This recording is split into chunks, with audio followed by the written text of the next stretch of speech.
Hello and welcome to Coffee Break, a weekly caffeine-fueled dosage of gameplay commentary. Joining me today is a great friend and special guest, Mr. EposVox.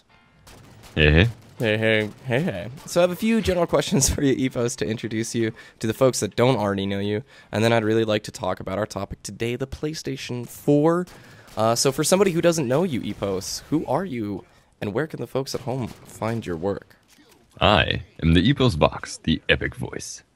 I'm mainly like, I guess you could call me a Let's Player. I don't necessarily do a whole lot of formal Let's Plays at the moment, but I do some co-op Let's Plays with my partner Chu, and then I do some Halo commentary on the side, and just kind of whatever fits my fancy at the moment. You can find me at youtube.com/EposVox, EposVox. I assume that will be in a description somewhere. No! Yeah, it'll be down below. My favorite is when you put like links in the description and viewers are still like, where is it? And I'm like, oh, goodness. But you can't hate on other people. And also, I find it funny too, because like when we YouTube, we kind of like know everybody else at YouTube. It's like, oh, Epos, and everybody knows Epos. But then you really think about it, it's like, crap. Somebody could just watch this out of the blue and be like, who the F is this guy? So, like, to the regular YouTube watchers, it might get old, but I always have to like remind myself, okay, don't assume anything. Right. Just like, Right. yeah, and like you said, you're kind of a Let's Player, but what's pretty interesting is you really have like a broad range of things that you're interested in, and always accompanied with that epic voice, dude. Like, how many girls at school, dude, just stare whenever you get the chance to like talk in class? Way too many. That was actually a funny issue at first, at the start of the semester when I had a class with Chu, was like the first time I actually like said something with the epicness, like everyone just kind of looked over and just kind of was giving me the eyes, and I'm like, oh god, go away. You want those eyes from the ladies, but you got to be careful when your girlfriend is in that same class. That's right. You got to lay low on the cheese. You're like, ladies, I know my voice is sexy enough for you all, but there's only one lady in here who gets that sexy voice. All right, so I'm already like pulling us way off topic. Everybody, check out Epos's content. He's joining me today. Thank you for joining me. PlayStation 4, dude. The announcement came out. I know there's a zillion and one people that did like responses to it, but honestly, I didn't see much of the feedback that I had towards some of the announcements, and I'm interested in hearing some of your feedback. So right away, I want to sort of talk about their whole social push, this streaming things, this whole we're going to preload content onto your hard drive kind of thing. What do you think of the direction that Sony's going with the PlayStation 4? If I'm honest, like, I think it's, as far as an announcement perspective, it's huge, and I think, frankly, it will be bigger than any sort of Xbox launch.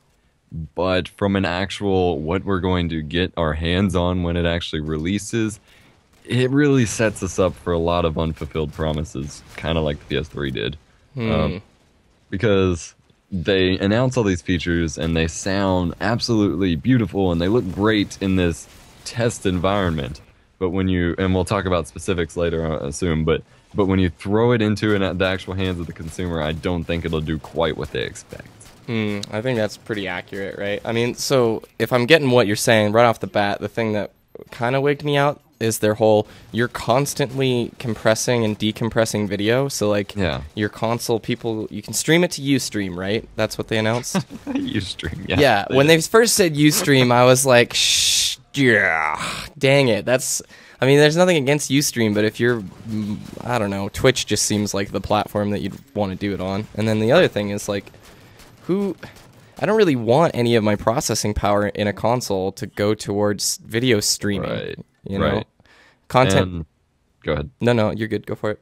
And just like in past experiences, when it wasn't something that, you know, they've consistently tested, which I'm sure they've quote tested it, but when it wasn't something that had like multiple games releasing or whatever, any game we've experienced that had that kind of like theater mode feature, even like today's games, when you have an option to disable theater, there's a huge performance boost. Yeah. It's noticeable on all fronts. So yeah.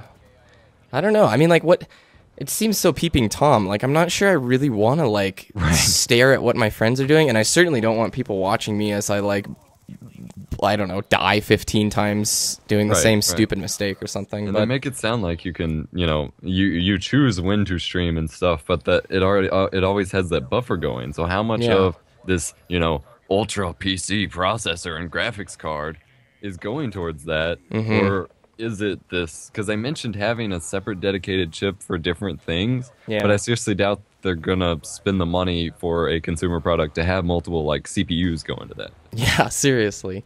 And it seems like kind of I don't know. The whole announcement was like really interesting, but I would have rather seen a gameplay demo and like more of the gameplay demos rather than we're gonna drop 1 million balls from the sky. And the other thing that like kind of wigged me out is they're already like talking about preloading content onto your console. What do you think about that?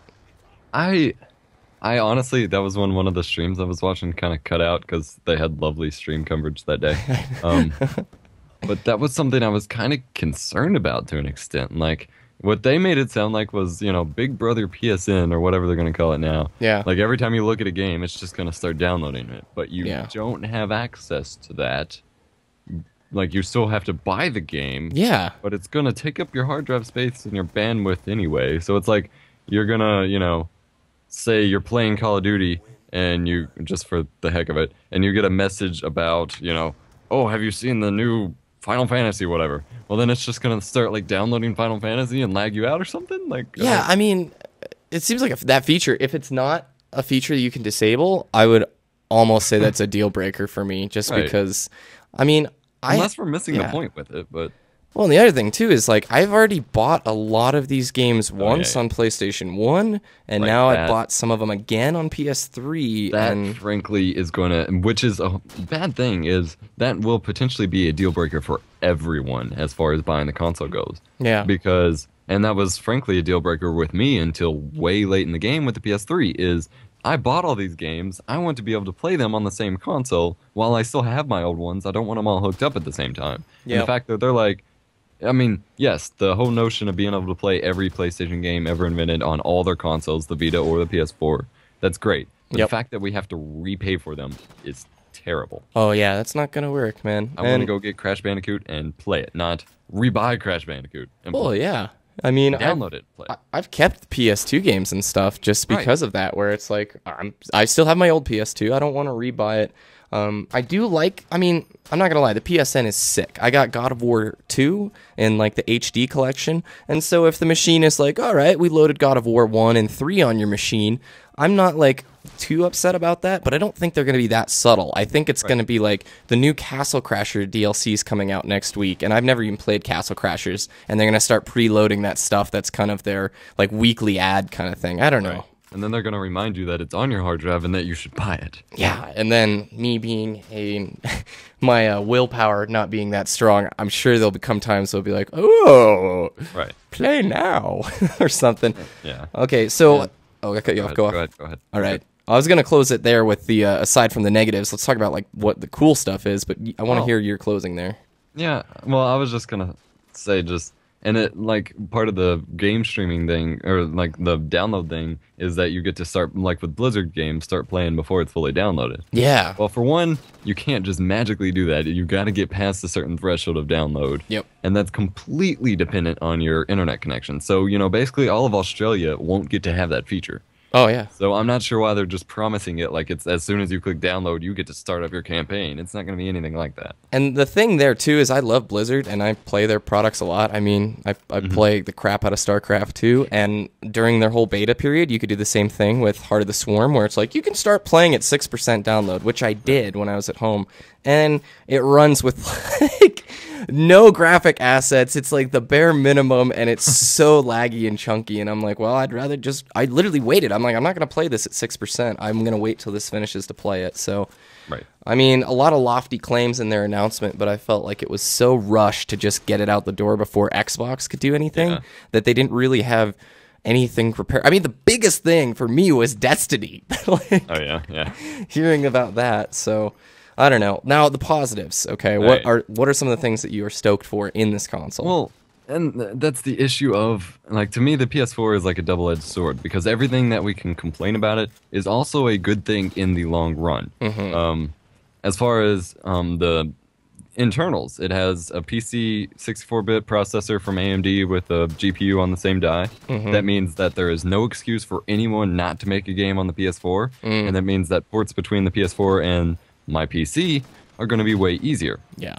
And, you know, the downfall of that, of course, is the backwards compatibility will not exist for a while. Yeah. But, again, in the long run, this means huge things for the PlayStation. It means it'll be open to everything.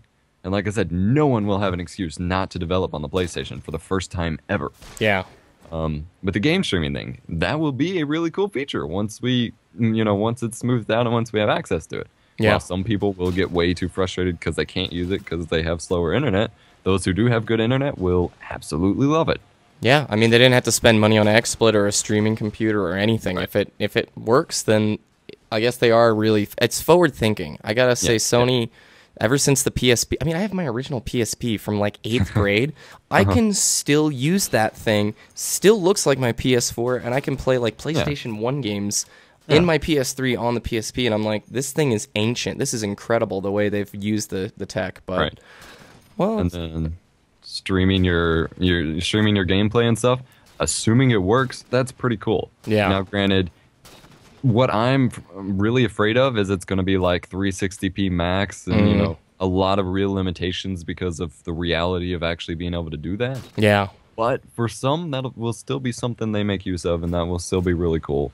And if you're just viewing it like on your console just to talk to people, that's not bad. You're not going to need a full 720p stream on your monitor and all that stuff. So, and for the casual too, it's like they say you can take control of somebody else's like console. I mean, if you're like your girlfriend's in California or something, and you're like, I'm sick of you falling into this pit, and take control and just beat it for her, right? Right. That's forward thinking. Yeah. And what else was there? It's just it's a real future-proof console. It's just unfortunate that it's coming from a company of like hardcore fans that they're in a sense, in order to make themselves, essentially, I think the PS4 will set Sony up for huge success overall in the long run. It may just be that this launch like completely fails because of those features, and it really sucks to see that. Yeah, I mean, I remember the original. This is like the last few questions because I definitely want to have you on again for Caffeine Break. These are good talks, and I like to talk about some other stuff that's non-related, but my two questions here. Number one, since there is so many developers that are going to be like developing on the PS4, but also cross-platform, you know, since it's basically a PC. You're buying a baby PC. Yeah, exactly. For us PC users, I don't know why I would spend money on this console if almost all... I mean, they didn't announce exclusives. Like, that's always been like PlayStation's moneymaker. I'm sure they're going to have exclusives, but what is it that is going to get a PC user to buy this thing? Right. But it could potentially, especially if they, you know, do some weird announcement of keyboard mouse support, that could be a gateway PC for people though, which would be cool. Yeah, I was about to say I could dream and see Steam integration, and then I just saw this giant evil overlord PSN like laughing. If only. A Steam box too. Gosh, we have too much to talk about. All right, thanks Epos for joining me, dude. My last question here is: do you think you're gonna get a PS4 at launch, or are you gonna wait for the price to drop? Not at launch strictly because of the price, but frankly, assuming they get some exclusives of some sort that I agree with, even if it's just another God of War, I could see myself get one pretty early on. Yeah. For those who don't know, the price tag is $400 is what they're saying, right? At the moment, yeah. Okay. Well, that's better. PS3, if I can remind everybody, when it launched was like $600 and had if I remember right, a pretty... a failure of a launch just because of that price point, right? Right. I waited a few years. I got my PS3 and I wanted it for like one game, and it was Metal Gear Solid 4, and it was worth like every penny, dude. Yep. And that's what Sony does. Yeah. I will say this though, unless Microsoft announces something huge that they like, because so far the new Xbox doesn't seem to have a lot. I will get the PS4 over the Xbox. Interesting. So I will say that much. Okay. Off of that perspective. Oh, see, this could lead us into like another topic, which is like, do you see? And you don't have to answer this. I want to leave this open. But do you remember when PS2, dude? The PS2 was it. It was the console, and then it sort of shifted to the 360 in this last generation, just because of like developer support and Call of Duties and Halo and all that stuff. But like, could you see the PS4 grabbing the market and dominating it like the PS2 did a few years ago? Good question. We'll have to wait and see. So everybody, check out the link below. Check out EposVox. Thanks, dude, for joining me. And have a good week. Yeah.